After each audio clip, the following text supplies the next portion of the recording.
What's up, everybody? Back with our weekly installation of our NFL picks. We're talking about each and every game in NFL Week 11. Let's jump right into it. And as always, quick reminder to like the video if you're enjoying the content, give the channel a subscription if you're enjoying it, and leave in the comment section any thoughts or questions that you got for Week 11 here. Yeah, let's jump right into it. Got four more teams on bye weeks heading into week 11. So we have the Cardinals off, the Panthers off, the Giants, and the Bucks. We'll go start this one off with our Thursday night matchup with the 7-3 Commanders going to Philly to play the 7-2 Eagles in an NFC East matchup that could end up deciding this division in the long run. So huge game here on Thursday night with big playoff implications. The Eagles, as you mentioned last week, I mean, that defense is starting to come into its own with Fangio. They blew out the Dackless Cowboys. So we saw Cooper Rush start for a little bit. They turned to Trey Lance, but that defense forced five takeaways this week, and it looks like they're really coming to their own. It was a favorable matchup, but nonetheless, the Eagles are heading in the right direction. And the Commanders, they lost a really close one to the Steelers at home. They could have pulled that one out, but not Jaden Daniels' best game. Again, not an easy matchup either, but he only threw 50% completion in that one. So two teams that are performing very well this year. Eagles kind of expected a little bit more, but where are you leaning in this divisional matchup with the Eagles as 3.5 point favorites at home? So just saying they're a little bit better than Commanders on a neutral site. Yeah, and I agree with the spread in saying that the Eagles are the better team by a slight margin here. And I'm taking the Eagles to win this game as well, sticking with the momentum that you've seen both offensively and defensively from that team.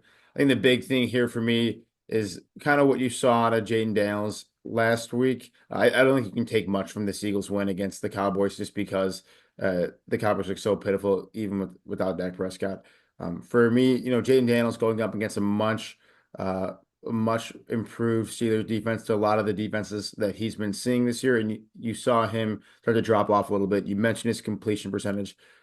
It was a very close game, and he still looked solid. He just didn't look like the Jaden Daniels that we were used to seeing. I think he's going to go up against another really tough defense here and another really big test this week, as this game has big implications for the rest of the season for both these two teams.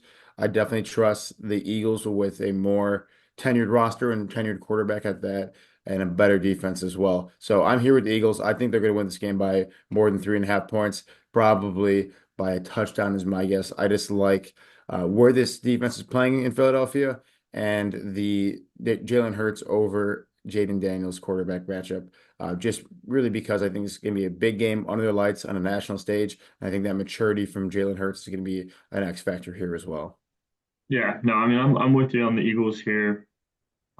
Think they're the more well-built team at this moment. Jaden Daniels could eventually surpass the Eagles down the line, but I think it's just too early in his career with the way Hmm. this defense is playing, Fangio. And then even Saquon. I mean, there's just a team that could beat you in multiple ways. I think they could lean on the run game a little bit here against just a thinner Commanders defense. I mean, I'm impressed the defense has still been able to play as well as they have. I know some Agreed. of their advanced stats grades aren't the best, but they at least do a good enough job to keep them in this game. Mhm. We'll move on. We got another divisional matchup this time heading to the NFC North. We got the 6-3 Packers heading to Chicago to play the now 4-5 Bears. Bears now losers of three straight and really losing all that momentum that they somewhat built in the start of the year, getting that offense going and then definitely relying on the defense. And the Packers are coming in hungry. They're off of a bye. LaFleur hasn't historically been great off the bye, only 2-4 in those direct games after. But nonetheless, they are 28-11 in the second half of the season after the bye. So, I mean, it's a team that picks it up as the year goes on. A younger and newer team. I think the Packers are going to continually get better as the season progresses, and they just had that really bad loss to the Lions too. So I mean, they're hungry. I think this 6.5 point spread on the road is definitely justified for them. And the way the Bears have been playing the last 2 weeks, just not even eclipsing 10 points. It's hard to lean with the Bears in this one. So I'm on the Packers minus 6.5. I think you're on the same boat here, but let's hear your thoughts. Yeah, I'm with you. And it's hard to really evaluate the Bears without being too overreactive to their last couple of performances. But it's hard to believe that this Bears team can cover 6.5 points against most teams in the NFL. If they can't do so against the Patriots at home, this offense is completely anemic at this point. With you hear a lot of the media pundits and analysts criticizing Shane Waldron and some of the schemes, concepts, and personnel that this Bears offense has been employing, and it's just not translating. Whatever's being done is not translating to success as a whole unit, and certainly not for Caleb Williams. And another big part of this too, and a big contributor is how banged up this Bears offensive line really is. They're going on their third, fourth string offensive lineman in some cases, and especially when you're going up against a healthy, fresh Packers team coming off a bye, that's going to have some big implications as well. I'm with you. The Packers steamroll the Bears as they have the last 10 years. I think Jordan Love continues the Packers ownership of the Bears, and this is really when the Bears gauntlet of the season starts too. They got all divisional games, so six divisional games. Again, the 49ers and the Seahawks. I'm not sure Bears will win another game this year. And it would be lucky if they cover 6.5 in any of those games too. It's definitely an overreaction and hyperbole, but I don't think they're going to cover the 6.5 in this game, especially with the way they've been playing late and the Packers come off a bye. So give me Packers minus 6.5. Yeah, I mean Caleb got sacked 9 times against the Patriots. That It's not like the Patriots have a great defense or anything to write home about. yeah, yeah, it's not going to get fixed in a week, and not against this well-rested Packers defense. Yeah. It's, All right, moving along. I believe our largest spread of the week, but we got the 2-8 Jaguars. Um, rough loss against the Vikings, only putting up 7 points in that game. And then the Lions, they're playing on Sunday night currently, down big at the half. But this game is in Detroit, and I mean, like I said, it's the biggest spread here. Do you have any particular read um, based on these two teams? especially if the game trend continues and the Lions lose this next game, I feel pretty favorable in their ability to bounce back and take it to a very much inferior team with this Jacksonville Jaguar squad. I'm assuming that Trevor Lawrence is going to play this game. He was trending most of the week in getting a shot to play on Sunday. Ultimately, it was Mac Jones. I have to imagine that a few extra days here implies that Lawrence will be back, but again, I'm not sure it matters too much. I just don't, again, even with Lawrence, this Jaguars team is really looked forward and not much that you can point to in this offense that works regardless of who's playing quarterback. ETN has taken a big step back this year. I think a lot of people expected greater things to come from him. And I think you can say the same thing about Trevor Lawrence and his performance too. This seems like one of those games where the Lions come back and just take it to a much more inferior opponent.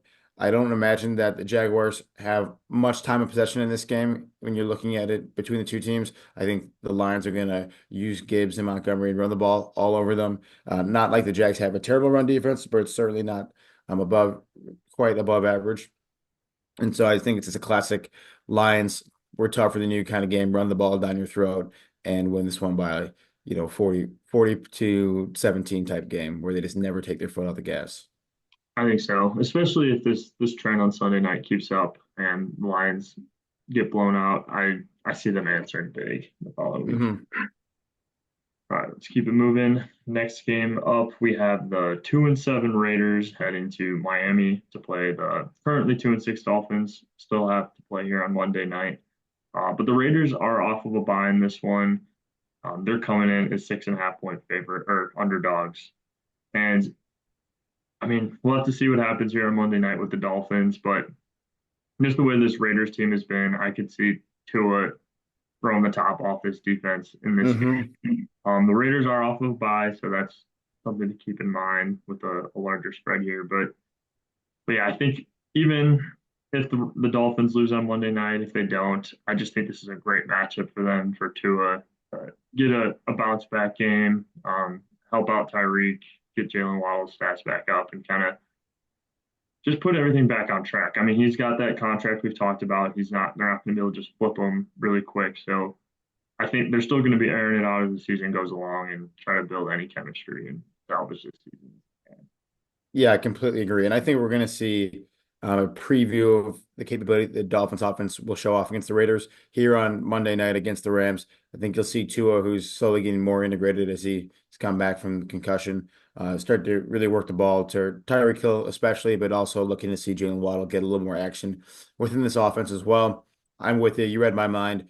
I don't think the Dolphins are a terrific football team, and they're probably below average even at this point with Tua, but I would imagine that you're going to see a heavy dose of the talent that the Dolphins have at wide receiver. A lot of Jalen Waddle and Tyreek Hill and Achane out of the backfield, and that's just going to be too much for this Raiders team. We've talked time and time again about how they have the worst coverage defense in the NFL, and that seems to come to roost every game they play and really be the true Achilles heel of this team. And against a team like the Dolphins, whose real weapons are in the passing game, I would imagine that the Dolphins win this one and cover this 6.5 points. That's a team with a lot different expectations of the season than the Raiders had. And I think that's never lost sight with an organization like that and a head coach like Mike McDaniel. Yeah, and yeah, and not to say like the Raiders are gonna just give up on the season. There's still a lot of games to go, but I do think they'll be more quick to make changes at quarterback, for example, with Minshew, O'Connell, Hmm. but other guys they got there on the roster, and just whereas I mean Tua, like he's got to be your guy for now, barring any other injury. So I feel like they got like their sights are set a little bit more forward on this season, or they're on this season where the Raiders could be set a little bit forward. Yep. But all right, let's move along. We've been on the favorites so far. And then this one, we got the currently 4-4 Rams. Like Roach said, they'll be playing the Dolphins tomorrow night. They're heading to New England to play the 3-7 Patriots, who just beat the Bears and pretty impressively, depending on where you're holding the Bears in your current Hmm. rankings. But the Patriots offense, I mean, they definitely look better with Drake May. The team just looks like more committed, like on defensive, offensive ends of the ball. I just feel like there's a little bit more excitement there in New England, but they're coming in as 5.5 point dogs at home. The Rams have been rolling with a healthy wide receiving core. Do you stick with the favorites here, or do you think there's a world where the Patriots pull this one out? Yeah, the spread's intriguing here, but I'll set that aside for a moment. Just talk about the game outright. We talked about it a few weeks back when Cup and Nakua finally came back. We predicted the Rams to start making a little bit of a run. I think it's gonna be a close game, and really, in my mind, it's a coin flip here on Monday night, as I think the Dolphins are pretty desperate. No matter what happens Monday night, even off a short week, I do like the Rams to win this game in Foxborough. I think between Kyron, Cup, and Puka, that this team has enough to beat the likes of the inferior, really bottom barrel teams in the NFL, and that's the Patriots right now. The Bears too, the Panthers, the Giants. I think the Rams are in a tier above these teams.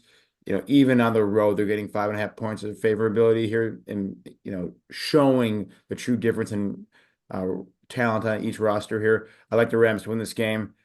Spread, I would think a little bit twice about, just given the fact that Drake May has really provided a spark to this team, and you just see more inspired football, which is, I think, the point that you were making just a moment ago.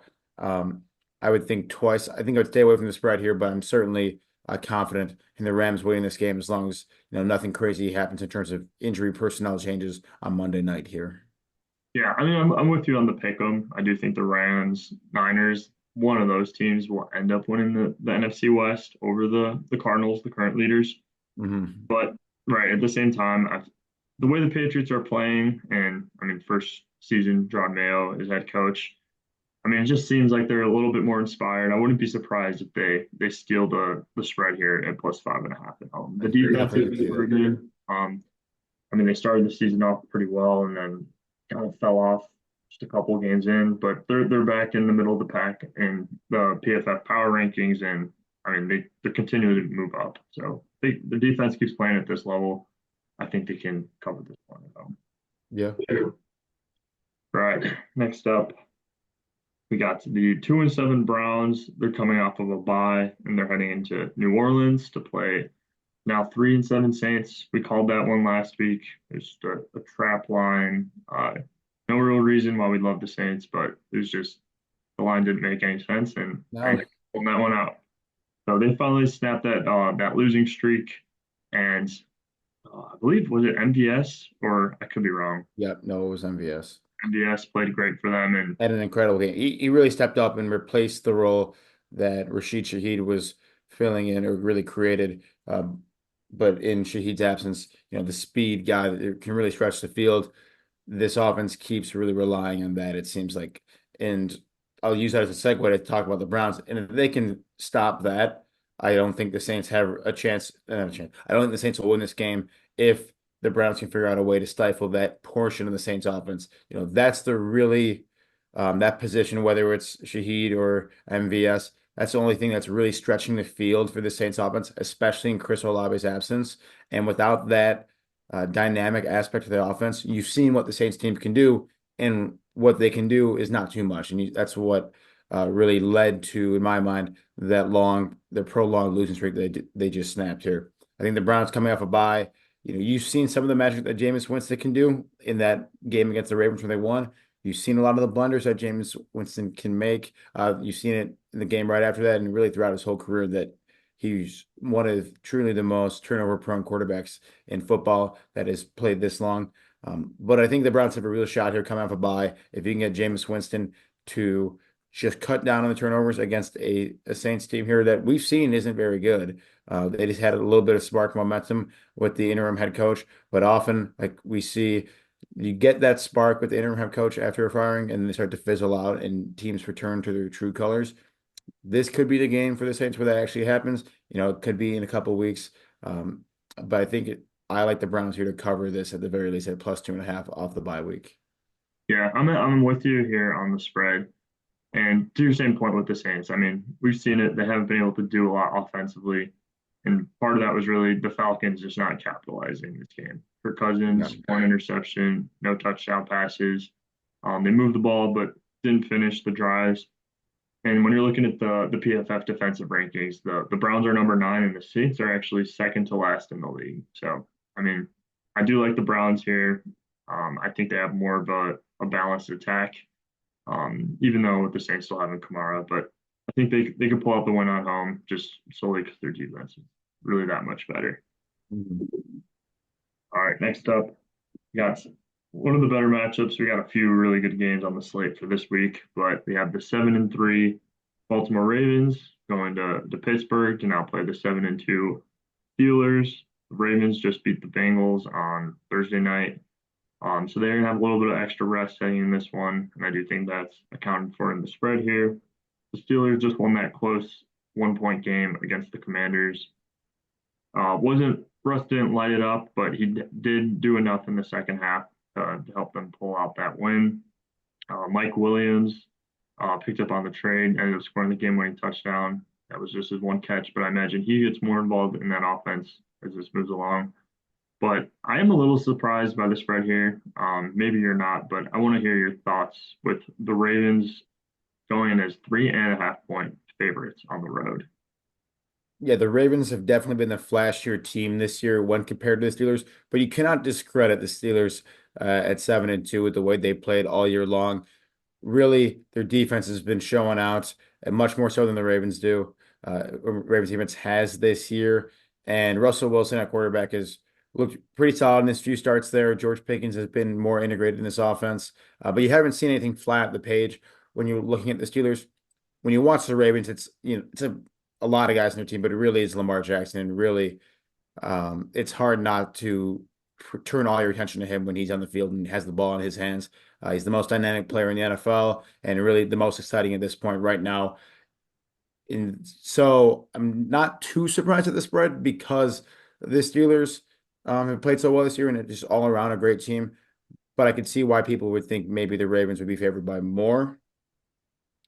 I personally think the spread is very fair. I think the Steelers covered +3.5 just because their defense has such a big edge over the Ravens. Although the Ravens have a great personnel on their team, even with Kyle Hamilton hurt as of last week, I think they still have a lot of great guys in the roster, but their defense has not been playing well at all in terms of yards per game and really what they've been allowing to other teams' quarterbacks. I think the Steelers here have a shot to play in a close game against a Ravens team that, obviously will have this game will have a huge implication on the division and how these two teams look for the playoffs. I think the Ravens ultimately win the game with how Lamar Jackson is looking virtually unstoppable and along with Derrick Henry there. But I think the Steelers defense gives them a chance to win this game, and I think it's a close game decided by 3 points as the Ravens pull away in Pittsburgh. That's my game prediction here. Yeah, I mean, yeah, I guess it shouldn't be too surprised. But yeah, given everything you just said, I'm going to be on the Steelers plus 3.5 in this one. I just think it's too much for them being at home as well. I mean, you're almost indicating that the Ravens are about a touchdown better, which they could be, but I do think the Steelers defense is better. The one thing that worries me for sure is that their big portion of their game is built on their pass rush and Lamar being able to negate that to some extent. So we'll see if TJ Watt's able to get back there, make the plays, Smith. It's really going to come down to Lamar Jackson's play for me in this game, but I think it's too much for the to give for the Steelers here in this one. I'm going to take the plus 3.5, and I think it's be a really low scoring defensive battle. Yeah, it's that Ravens coverage defense that scares me. But the low scoring points, Ravens are the best run defense in football right now, and we know from watching the Steelers not real. That's not where their real strengths lie. Not that their offense has any tremendous strength, but it's certainly much so in the passing game at this point. Um, I could see the low scoring game too. I think that's a great prediction there. We got the two best tackling teams in the NFL, Yeah. according to PFF. So And these not games between these two teams are always tight. It's always closer than expected. A lot of the times you can throw out the record books between Harbaugh and Tomlin. These games are going to be as competitive as they come. And that always, for me, is leaning towards the home team, especially when they are the underdog in a game like this, yeah. I mean, it is history, but from a you're right. spread I mean, perspective. Yeah. Lamar, to some extent, you can negate things like that. But moving along, we have the 7-2 Vikings going to Tennessee to play the now 2-7 Titans. Vikings beat the Jags, but it wasn't one of their best performances, at least on the offensive end. And the Titans, they lost by 10 to the Chargers. Darnold threw 3 picks in that game. Hmm.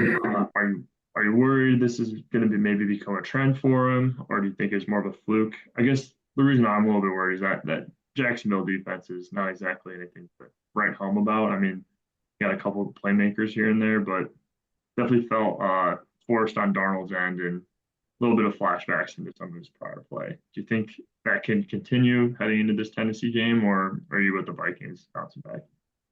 Yeah, I don't think it's going to continue the same magnitude, but I certainly am worried about Sam Darnold and wondering if his play at the beginning of the season was a fluke and a circumstance of a great offense and a great coach here. We know from prior history that Sam Darnold has not been the greatest quarterback in his track record with other teams. And so we're starting to wonder if his true colors are really showing in that game versus Jacksonville. He's going up against a much tougher defense here in the Titans, who are number one in the league in total defense in terms of yards per game, not necessarily points per game, but yards per game. This team is as stingy as they come. And that's saying a lot given the fact that this Titans team is on defense a lot more than other teams, given the way their offense has produced this season. I think the Vikings will see a step up from last game. I don't think Darnold's going to throw 3 picks. That's not Sam Darnold. He had a tough game, but I don't think that he's going to be the perfect Sam Darnold that we saw in weeks like 1 through 7. I think I like the Titans plus 6.5 here because I really do see their defense playing well, and all it takes from them is to have a little bit more offensive production to stay close in these games. I say it's now plus 6.5, but if Sam Darnold and this Vikings offense can get anywhere close to the way they were producing and just feed the ball to Justin Jefferson a little bit more, which he was a little bit absent in this game against the Jaguars, it wouldn't surprise me to see the Vikings blowing out the Titans as the Titans offense outside of Calvin Ridley now hasn't looked terrific in any aspect of the football game. Yeah, this one's What do tough you because think? I wanna also lean with the Titans plus 6.5, but I feel like I was just with them this last week against the Chargers. Hmm. They couldn't pull it out. I do think the Vikings are a better team than the Chargers right now. And I mean, that's no way to make the pick here, but I mean, I just don't trust the Titans offense, like you said. Outside of Calvin Ridley, they don't really score a lot of points. The defense is solid and should give them a chance to stay in it. But I mean, we just saw it this last week. I mean, they just held the Jags to 7 points. It was Mac Jones, but I don't think the Titans are really implementing that much better of an offense than they just saw. So I do think the Vikings defense is just going to be able to hold the Titans enough to cover this spread. So Hmm. Yep, I agree. but yeah, I mean, I'm definitely worried about the Vikings like heading into the playoffs. I mean, I know people were all having those conversations. They're going to start facing a real tough divisional schedule too, outside of the Bears. They've already played the Lions and Packers once. They're going to have both those teams again. Those are going to be some tough games. The Vikings got to get things polished up by the time they play the Lions and Packers again, because those aren't going to be cakewalks at all. You already and the last time they played the Lions was a great football game. I think the teams have trended in opposite directions since that game, where the Lions really looking solid. Throw out what you saw in the first half of the game against the Texans, and you've seen the Vikings and Sam Darnold start to decline since there. So we'll see if they can shore things up and get back to the first few weeks performance that we're used to seeing from the Vikings. Yeah, no, I'm with you, Edge. To keep it moving along. Next up, we got the 6-4 Atlanta Falcons going off that bad loss, that divisional game to the Saints. And they're headed to the now 5-5 Denver Broncos. If I'm not wrong, Broncos have now lost three straight. Um, but they did keep this one close against the Chiefs. Honestly, Bo Nix played a lot better than I thought he would. Going over 200 passing yards, two TDs, like holding the ball. But I mean, the Chiefs, they continue to find ways to win games. Um, Heading into this one, going into Denver, I'm still not sold on the Broncos, even though they looked pretty decent in that loss. I think this is a big bounce back game for Atlanta. I think they really just dropped that one to the Saints in trap game sense. And I think they're going to bounce back here. Not a great matchup for Kirk in the passing offense, but I think they're able to rely on Bijan, Tyler Algier, and really run the ball this game and kind of fall back into form from last year. But what are your thoughts? Yeah, with both teams losing tough losses this last week, there's not a lot of play in thinking that one team may be feeling comfortable and is maybe dropping a game where they otherwise would be looking ahead. Both these teams could use a win and a bounce back win at that, but I think the Broncos need it more. We've seen the Falcons. There's no doubt that the Falcons are the more talented team in this matchup, especially when you look at what their offense has to offer. But we've seen this offense, and look no further to the game against the Saints this last week. We've seen this Falcons offense struggle almost inexplicably despite the talent they have. They have all these pieces in weapons they can use, but they don't always put together, especially when you're looking at a pretty staunch defense with the Broncos here, who are a top five unit. Again, looking no further the way they played the Chiefs. They took one of the best offenses in football, or at least one of the most efficient offenses in football, and held them to only 16 points. It's really tough for me because I think the Broncos need this win so much more than the Falcons do. The Falcons are going to win this division with the way that the Bucks have slid in their injuries, but the Broncos, we know it's going to the Chiefs at 9-0. They're really fighting for a playoff spot in this wild card. I think being the slight favorites is justified. Obviously, they're getting a little bit of help being at home, but I think I'm leaning towards the Broncos and riding with Bo Nix here. I think it's going to be an ugly game, and I have a hard time honestly seeing the Broncos win just because I know what the Falcons team can do. And when the Falcons, their highs are highs, but their lows are lows. It's what kind of Falcons team you're going to get here. I think this Denver defense is going to keep them in it. And if Bo Nix can continue the level of play that he's doing, I've seen a lot of Cortland Sutton these last 3 weeks. I'd like to see keep that going. I think I want to take the Broncos to win this game. This is going to be it's a coin flip match. I think I'm siding with the better defense here and a little bit more of the desperation team given their record and their playoff hopes here.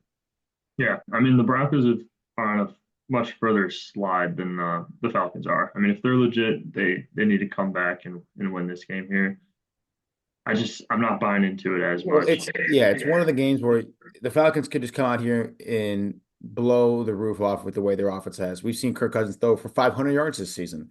So this offense has it in them, but then you see him do something like the Saints where they're such a discombobulated offense. They're not really perceivably using their offense the right way or running the right calls. And you're wondering, well, how is this team only being held to like 17 points? It doesn't make too much sense given what they have. It's really, I think we know what we're going to expect out of the Broncos here. It's what is going to happen to the Falcons. And I think they're not going to show out. Then that's my prediction here.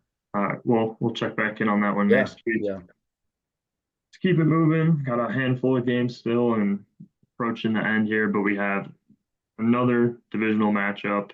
Seems to be a lot backloaded this year in the schedule, but now we have the 4-5 Seattle Seahawks, another team coming off of a bye, and they're heading to San Francisco to play the now 5-4 Niners. Niners just won in CMC's return over the Bucks. Bucks are beaten up, and I mean the Niners should have won that game by even more. All the issues with the kicking, Debo getting into it with the long snapper. So not the best look over there in San Francisco, but they're still able to pull it out, getting a little bit healthier here. And they're coming in this game at just under a touchdown favorite. Yeah, let's hear what you got to say first, Woj. I'm curious. I wonder if we're leaning the same way. Yeah, I have not been impressed with the 49ers at all this year. I really thought they had a chance to blow out a Bucks team that while they were playing desperate football, they were coming off a really physical overtime loss against the Chiefs on Monday. So on a short week and Niners coming off a bye, getting CMC back, getting guys healthy. I thought they were going to take advantage of the matchup, and I did not see that. And it was a much closer game than I expected. I do think the Niners should win this game because I think the Seahawks are a lot different football team than we thought at the beginning of the season. I think we've seen some tangible holes in their game, and we've seen a drop off in performance from Geno Smith. So I do think the Niners win this game. But with the way the Niners have been playing, even with getting guys like CMC back and Debo, I just can't trust this team to say I want them to cover 6.5. And now maybe this is me not buying low on the Niners. Maybe I should be buying low with the way they've looked, but I think I'm on the Seahawks plus 6.5 here off a bye. We've seen Geno Smith's ability to put up a lot of yards. If he can cut off some of the turnovers that he has game after game, then the Seahawks have a chance to compete in this one. And you see a large total here at basically 50 points. I think you're going to see a lot of the momentum that you saw Geno and Jackson Smith and Jigba building off the last game they played. And I think you're going to see the Seahawks move the ball downfield vertically with their passing game. That's something that the Niners don't do as well. I could see this one being close, but ultimately the Niners win. But what do you have to say? Yeah, I mean, I think this game's going to be really close. Divisional Mhm. matchup. Always talk about how those are closer and just a little bit more prone for variability and Yep. how well the teams know each other. But yeah, so I'm with the Seahawks here. I think off the bye, get the secondary a little bit healthier. Because I mean, like we just saw with CMC, I mean, didn't look great running the ball. He was more of a factor in the passing game, and I mean that's kind of leans into the Seahawks secondary. I mean, their real strength is their secondary, and I just think that coming off the bye, they'll have the right game plan to stay in this one at plus 6.5. We saw how good they were at the start of the year. Um, did play some better matchups then, but yeah, I just don't think this is that bad of a football team to be plus 6.5 Mhm. coming off the bye as well. Right. Best matchup of the slate, maybe the whole season this far. Got the 9-0 Chiefs going to play the now 8-2 Bills. Haven't really looked at the Chiefs schedule, but I feel like it's been a while since they've had a real test like this. They won a close one against the Broncos, like we already talked about. The Bills, they beat the Colts by 10 on the road. Even with Josh Allen kind of picking up on his turnovers lately, I thought they still Mhm. played really good and just kind of showing him able to turn on a second level and kind of bring his team back into it. But yeah, I mean, going into this game, I just feel like it's only a matter of time before the Chiefs finally lose this season. And I just feel like Josh Allen and that offense should have enough to just be able to create plays. I mean, we talked about him and James Cook all season. I just think they have enough playmakers to outscore the Chiefs here. In games that always seem super low scoring. Like, I don't know why you wouldn't take the under in every Chiefs game, especially in a 4 to 6.5 point spread. But that's my thoughts on this one. Where are you leaning? No, I'm completely with you. It does seem like it's a time for the Chiefs to lose. They haven't been uh tested like I think this Bills game in quite a few weeks now. you've seen kind of the wear and tear that the NFL season has had on this team.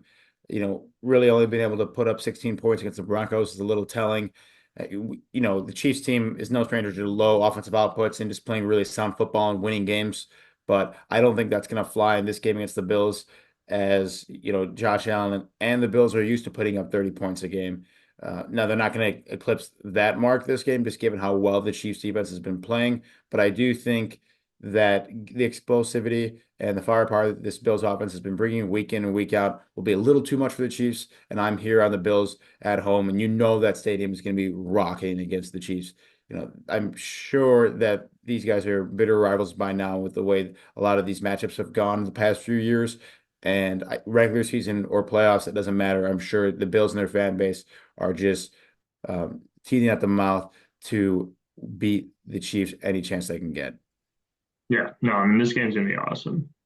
But I'm definitely with you. The Chiefs are a great team, don't get me wrong, but the way they've been pulling these games out, it's got to be a matter of time before they pick up a loss, and probably be better for them in the long run even. Mm-hmm. But all right, so we got 3 games left here in just a couple of minutes. This would be our Sunday night game. Actually, just got flexed. But we have the 4-6 Bengals going to play the now 6-3 Chargers. Harbaugh has done a wonderful job in LA in his first season, beating the Titans, picking up those games that you should win. And the Bengals lost another close one to the Ravens. They're just about out of the race, but do you think the Bengals fight back and try to find any way they hit the playoffs in this scenario, or do you think the Chargers take care of them at home? Yeah, so there's two sides to this in my mind. One side is the Bengals need to get this win coming off a long week, and they should beat this Chargers team. And that's ultimately where I'm going to land. So I think the Bengals need this win, and they're going to. But this is a really tough matchup on paper if you're throwing out the circumstances from each team.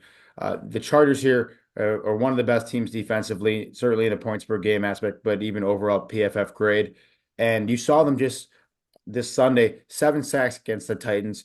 We've seen the Bengals have offensive line issues and really struggle to protect Joe Burrow. That's been one of the key themes throughout Joe Burrow's entire tenure and career with the Bengals. And if they can't slow down this Chargers pass rush, it's going to be a real tough time for the Bengals to win this football game, especially against the Chargers defense that isn't allowing that many points to begin with. So if the Bengals shoot themselves in the foot, fail to protect Joe Burrow, and get sacked and behind the sticks often, it's going to be really tough for them to win this game. And a Chargers team that isn't making many mistakes right now, they're playing really solid football and sticking to the run game and not having Justin Herbert do it all like we saw in the past under previous regimes. So I do think the Bengals are going to win this game, but it's not shocking to me at all that the Chargers are favored here. And I wouldn't be surprised if the Chargers won this game, given that I think they're the much more fundamentally sound, balanced football team that relies on their defense here. The only reason I'm on the Bengals is because the Joe Burrow effect with Jamar Chase and the desperation that this team likely has in the long week of preparation that they have to think about the implication if they lose one more game this early in the season, what that means for their season. I'm completely with you. Every point there. I think Bengals fully desperation pick, but almost all other reasons for me lean towards the Chargers. Hmm. Just 2 games left. Gotta speed through them here and save a little bit more time for our better matchups. But we got the 4-6 Colts playing the 3-7 Jets, and I mean the Jets look bad in that loss to the Cardinals. Do you shut Aaron Rodgers down? Where do you go next if you're New York? Yeah, it's really hard. Maybe go back to Zach Wilson. I'm not sure, but I definitely like the Colts plus 3.5 here with the way these Jets look. Um, I I just don't know how you can rely on the Jets at all. They should win this game, and I think they will, but it seems like taking the spread against the Jets might be the move for the rest of the season because you just don't know which Aaron Rodgers is going to show up. Yeah, I'm with you. I mean, still getting Flacco on that one. I'll take him for the beat up Jets.